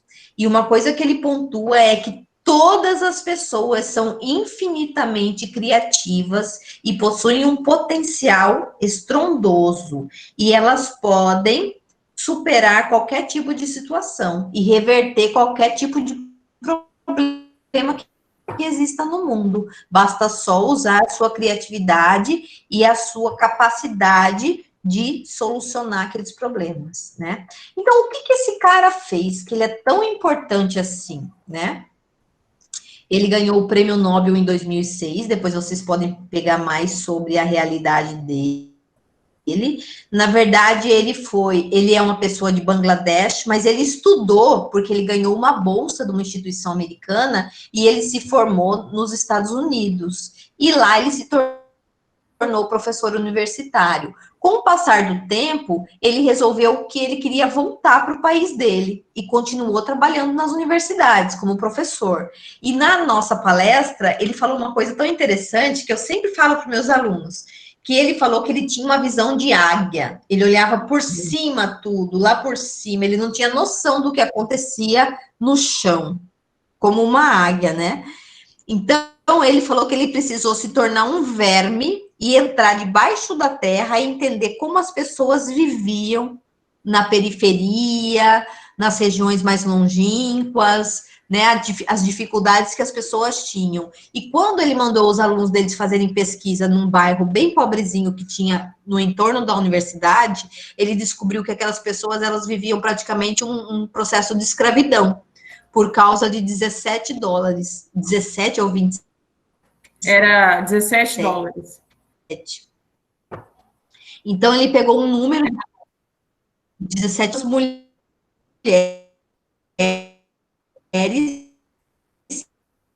e fez uma primeira experiência.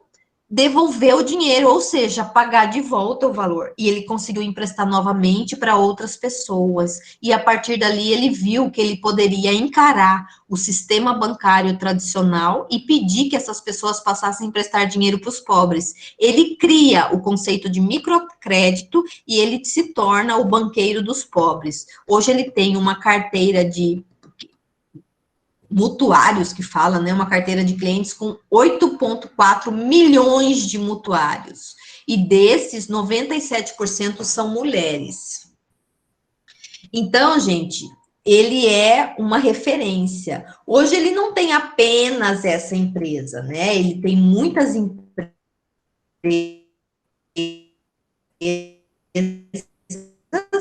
mas todas ele tem esse perfil. Inclusive, ele tem a Yunus Negócios Sociais Brasil, né?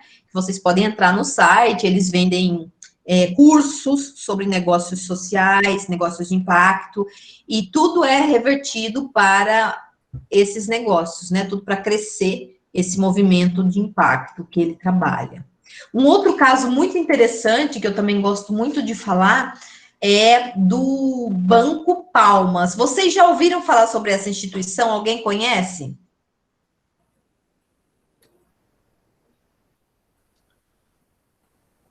Alguém conhece ou não? E aí, galera? Ó, a Maria Isabela não, a Lisângela não. O Lucas Scheffer também disse que não. Acredito que a maioria que não conhece. Ah, isso aqui vale a... Não? Não. Peraí, eu vou passar desde o início, que eu acho que vale a pena. Vocês estão vendo? Aqui tá dando para ver o slide. E nós construímos o Conjunto Palmeiras. Deu? Agora sim. Esse bairro como nosso.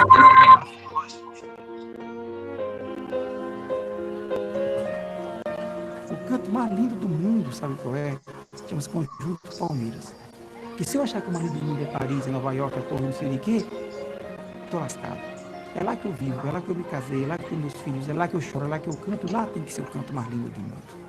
Lá tem que ser o canto mais lindo do mundo. Aconteceu no Palmeiras um fato muito comum de acontecer nas favelas que se urbanizam e a renda não aumenta. Que foi que os moradores começavam a vender seus barracos e ir embora para outras favelas. Por que isso acontecia? Porque eles não podiam mais pagar as contas. Agora chegava conta de água, conta de luz, conta de telefone. Olha o tamanho da contradição. Passamos 20 anos para construir um bairro e agora a gente não podia mais morar no bairro que a gente mesmo construiu. E aí nós dissemos, olha, se nós conseguimos criar esse bairro, nós vamos conseguir gerar trabalho, gerar renda aqui dentro desse bairro com nossas próprias forças, com nossos próprios moradores. Nós inventamos, na época, uma brincadeira que era do balde furado. Qual é o dinheiro que entra aqui nesse bairro? Tem aposentado, que ganha dinheiro? Tem. Então jogava uma bolinha para dentro do balde, chamada dinheiro dos aposentados. Gente que trabalha? Tem gente que trabalha. Tem gente que ganha esmola? Tem. De repente o balde ficava cheio de bolinha. Então tinha muito dinheiro entrando. A verdade é que ali no Palmeiras já tinha 1.200.000, isso em 10 anos atrás, que eram gastos mensalmente pelos moradores. Só que quando a gente perguntava onde isso era compra os produtos e qual é a marca, tudo isso era comprado de grandes marcas. Então nós dissemos o seguinte, nós vamos criar um programa que vai ser, a grosso modo falando, uma rolha por balde. Cada rolha dessa do balde que eu conseguir fechar, cada buraco desse vai ser o dinheiro que fica aqui e gera renda. E aí não deu outra. Aí em janeiro de 1998, nós criamos o que nós demos o nome em homenagem ao Palmeiras, do Banco Palmas. Nós temos a moeda social, a moeda Palmas, e as famílias pegam essa moeda e compram no comércio do bairro. E um comerciante compra de outro comerciante. Assim a moeda circula na própria comunidade, fazendo a riqueza ficar aqui no próprio Conjunto Palmeiras. A lógica é a seguinte, o banco empresta para a produção e empresta para o consumo. Se eu conseguir equilibrar produção e consumo no mesmo local, no mesmo território, a gente gera trabalho e renda. Qual é a tese central, qual é a certeza do banco comunitário? Não existe território pobre, não existe bairro pobre, não existe município pobre. Existe territórios, bairros, municípios que se empobrecem porque perdem suas poupanças locais. Qualquer território, qualquer bairro, qualquer localidade é portadora de desenvolvimento econômico. Joaquim Melo era um seminarista trabalhando pelos pobres e acabou virando banqueiro. Teve que enfrentar o Banco Central do Brasil para criar uma moeda própria e fundar o primeiro banco comunitário do país. Esse Banco Palmas, que hoje está em 32 cantos do Brasil, vai se multiplicar muito mais. Não surgiu em Harvard, não surgiu na USP, não surgiu na FGV, nada contra todo esse povo, nada contra ninguém, mas surgiu numa favela, nos grotões do Nordeste do Brasil.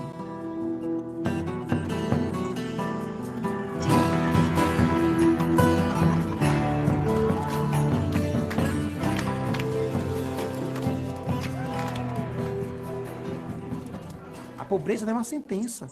A pobreza não é uma dádiva de Deus, de uma coisa que não tem jeito. Basta que nós possa aqui produzir, consumir, vender, comercializar um para os outros. Se eu faço as pessoas acreditarem nisso, eu consigo o que eu quero.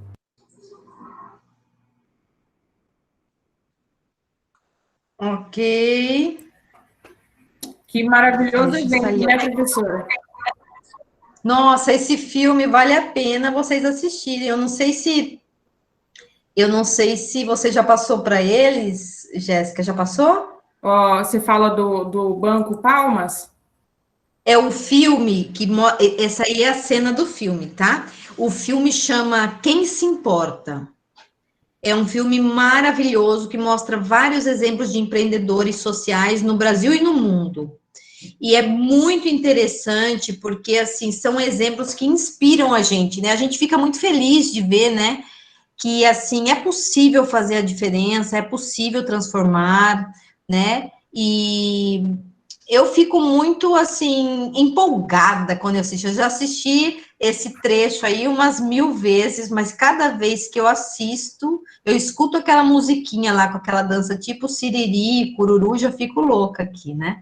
Porque, assim, é uma coisa que mexe com a gente, né? É o Brasil, né? A gente é tão desvalorizado, né? A gente é tão desvalorizado mesmo, né? Tão pouco reconhecido o trabalho da gente, né? O nosso território, as coisas que nós temos. A gente tem que aprender a valorizar as coisas que nós temos, que nós somos muito valiosos, né? Nós temos uma riqueza, seja em recursos naturais, seja o capital humano, né? A gente precisa só se organizar melhor, né? E ter gestores melhores, né? Para a gente conseguir sair de uma situação como essa que a gente vive, né? E se Deus permitir sair dessa pandemia também, né? Exato. Aí me fala dessa pandemia.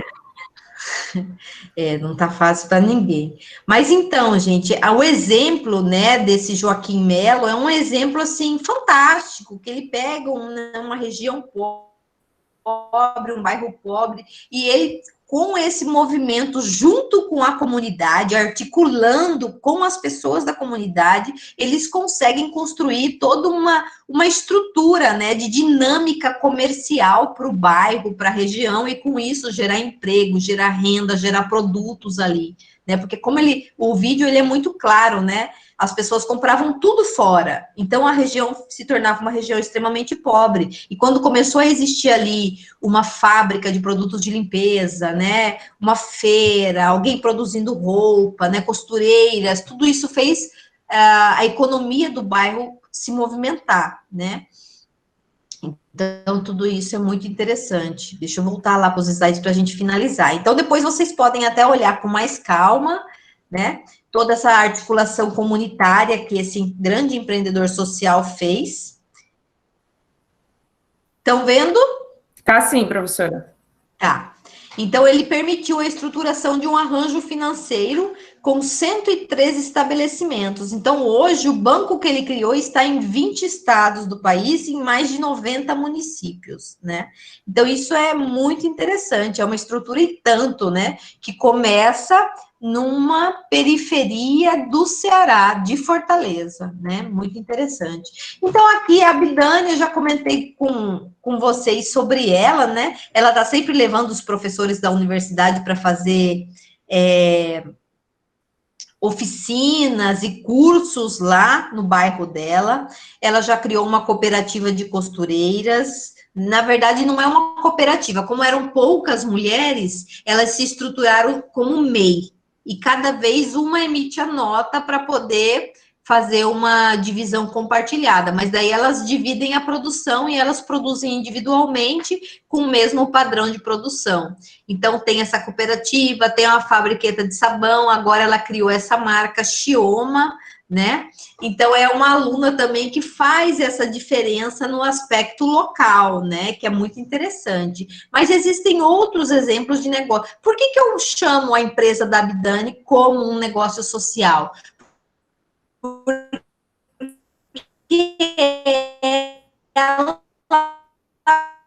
ela se preocupa com cada detalhe. Ela compra a matéria, ela reaproveita para o sabão de uso em casa, né? Não para o sabonete de usar no corpo, mas para o sabão que se usa em casa, para lavar roupa. Eles aproveitam o óleo usado, né? O óleo residual. Ela compra todas as essências, né, do pessoal do bairro, que já extraía essas essências da matéria-prima. Então, ela tem todo um trabalho, né, de uma valorização do bairro, de levar uma melhoria para o bairro onde ela está. Então, eu sempre valorizo muito ela. Então, a cadeia de valor dela é formada por pessoas, né, os fornecedores são pessoas do bairro, os clientes são do bairro, né? Então, isso ela vai construindo o grupo dela lá, o movimento dela, a empresa dela vai crescendo. Então, a sugestão que eu coloco para vocês de filme, uma a gente já citou, Quem se importa, o outro é Novo Capitalismo, que mostra exemplos, né, de negócios sociais no Brasil e no mundo, né? No Brasil, no México. Então, gente, é um pouquinho isso, né? Então, as organizações híbridas, o empreendedorismo social, os negócios de impacto são temas, a inovação social, que nos levam a pensar em um mundo melhor. E isso faz bem para a gente, né? Então, nós precisamos desenvolver nosso espírito empreendedor e nosso senso de pertencimento, valorizando a nossa região e de propósito para agir como esses empreendedores sociais, solucionando problemas globais, conforme apontados nas ODSs, que sejam problemas locais também. Assim, nós atingiremos a sustentabilidade com justiça social, equilíbrio ambiental e prosperidade econômica para todos. Era isso que eu tinha para partilhar com vocês. Obrigado pela atenção. Fica aí aberto a perguntas, a discussões, a polêmicas, porque a gente está aí para tudo, né? Vocês sabem, professor é tudo. Então, quem quiser fazer provocação, quem quiser fazer algum questionamento, quem quiser perguntar sobre outros exemplos de negócios de impacto, eu estou aberta ao que vocês decidirem aí. E aí, galera, o que vocês me falam? Muito obrigada, professora Ivana, né, por nos dar essa ilustre, né, apresentação com todos esses referimentos. Nossa, maravilhoso, estou adorando tudo isso. Os meus alunos hoje estão muito quietos, não estão querendo aparecer. Cadê você? Ah, o Jackson, ótimo. E aí, Jackson, o que você diz da palestra? Tem algum questionamento? Não, nada a opinar, só dizer que realmente foi uma grande aula, uma palestra que realmente edificou muito sobre esse tema, um tema que eu conhecia pouco, por mais que trabalhe na JBS, uma empresa que tem bastante corte sobre isso também, mas é um tema bem interessante que eu gostei de ouvir, de ver as situações, as ideias que as pessoas têm para selecionar as situações, é algo bastante edificante. Legal. Ó, o Lucas Sheffer disse que muito bom, pena que a minha net está ruim, muito ruim. Quem estava falando? Faz parte, né? Ok, gente. Se vocês quiserem conhecer mais sobre os negócios de impacto,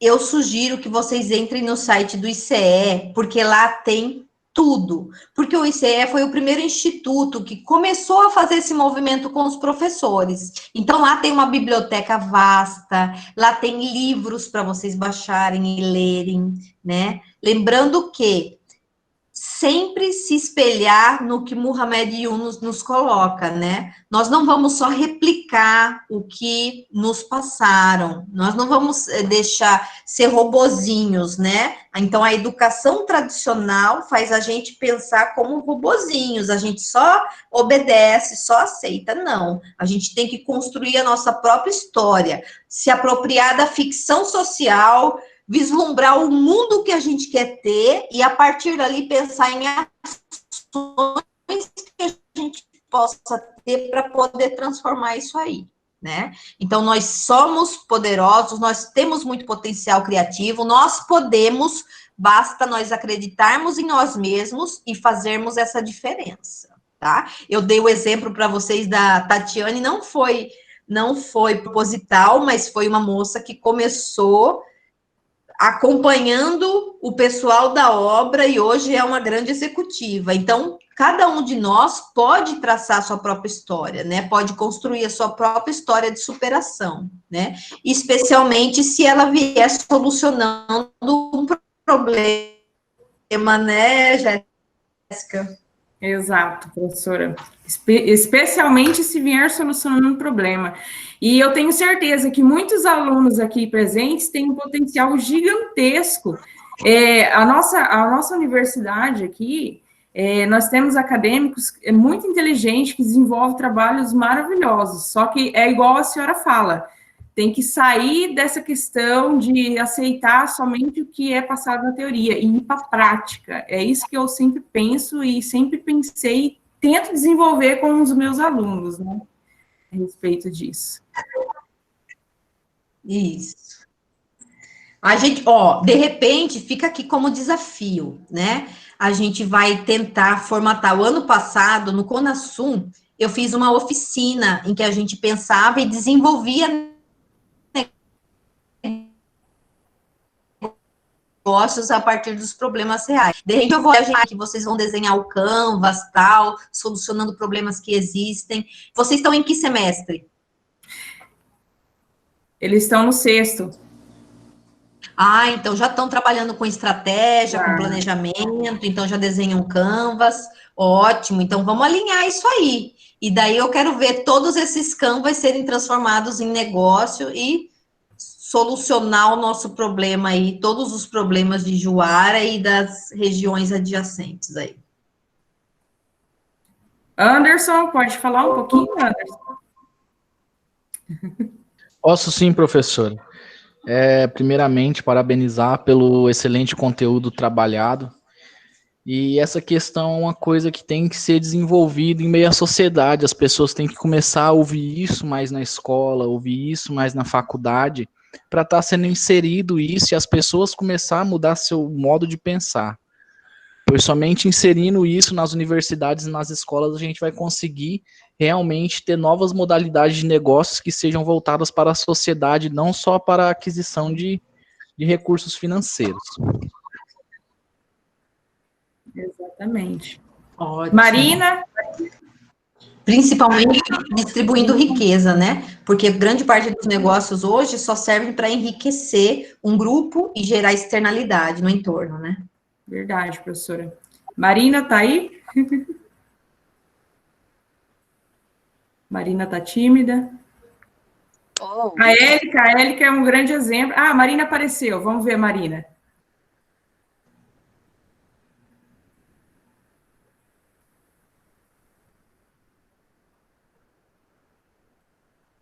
Oi, Marina.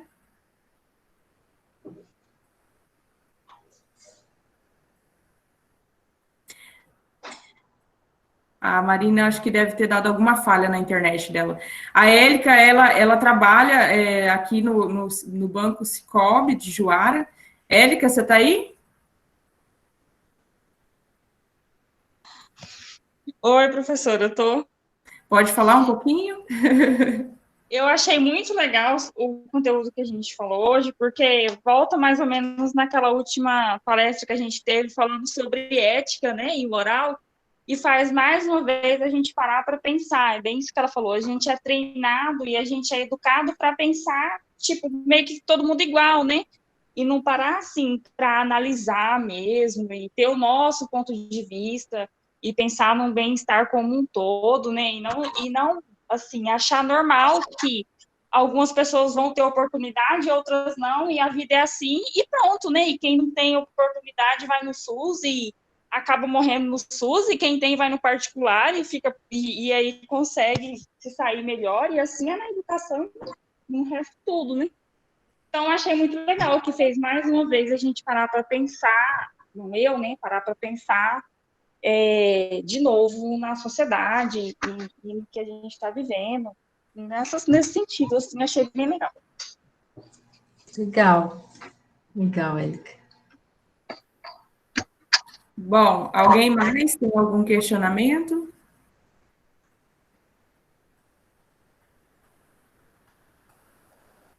Eles estão cansados. Estão cansados, professora. Mas, de qualquer forma, né, essa realidade aqui para a nossa cidade, dando um parecer geral, né, de tudo que a senhora falou. 2 horas sem parar nem para beber água. Exato. Mas, assim, dando né, um parecer geral de tudo que a senhora falou, a nossa realidade aqui na cidade, ela está sendo desenvolvida, né, agora. As empresas ainda são muito familiares. Agora que está chegando a questão do agro aqui. Então, assim, essa realidade, esse contexto é importante, né, principalmente para esses acadêmicos que estão presentes aqui agora, estarem visualizando isso para estarem prontos, né, e tentarem desenvolver essas técnicas dentro da organização em que eles trabalham, né, e principalmente tentar desenvolver, né, organizações, né, eles desenvolverem essa empresa deles, voltada para esses tipos de negócio, né, para uma visualização futura, né, do que ele quer para a sociedade e para onde ele quer ajudar. Então, essa temática que a senhora veio abordando é importante para eles, por isso que eu nunca esqueço, né, que eu peguei o seu telefone, eu liguei na UFMT, lá de Cuiabá, eu falei, olha, eu preciso do telefone da professora Ivana, eu preciso conversar com ela para trocar ideias sobre a temática de ética e responsabilidade social.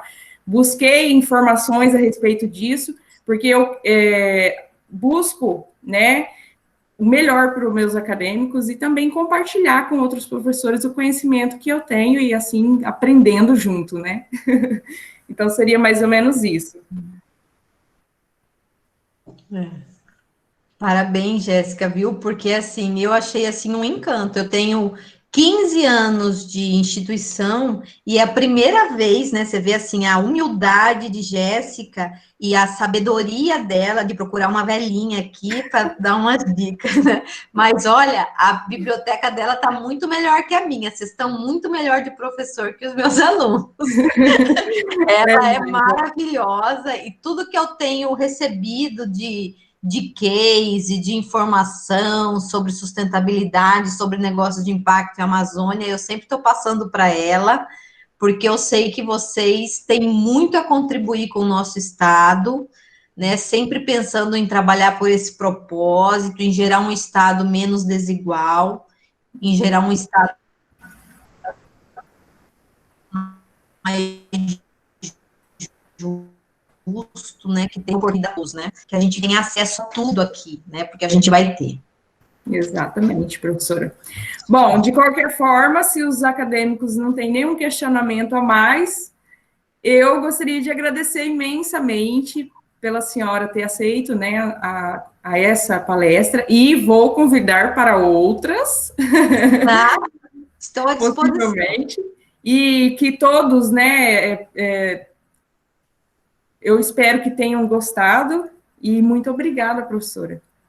Que isso, obrigada a vocês, obrigada aos alunos pela paciência, eu vi que tinha uns que antes do horário já estavam, né, esperando, né? Parabéns, parabéns. Vocês vão longe, Deus permitir. Vão ter muitos Muhammadianos aí, né? Gerando muito propósito, ficando milionário e cuidando de um mundo melhor, transformando o mundo em algo melhor. Exatamente, professora. Muito obrigada, viu? Obrigada a vocês. Obrigada por tudo. Então, me despeço e já vou saindo aqui. Grande abraço. Boa noite. Boa noite.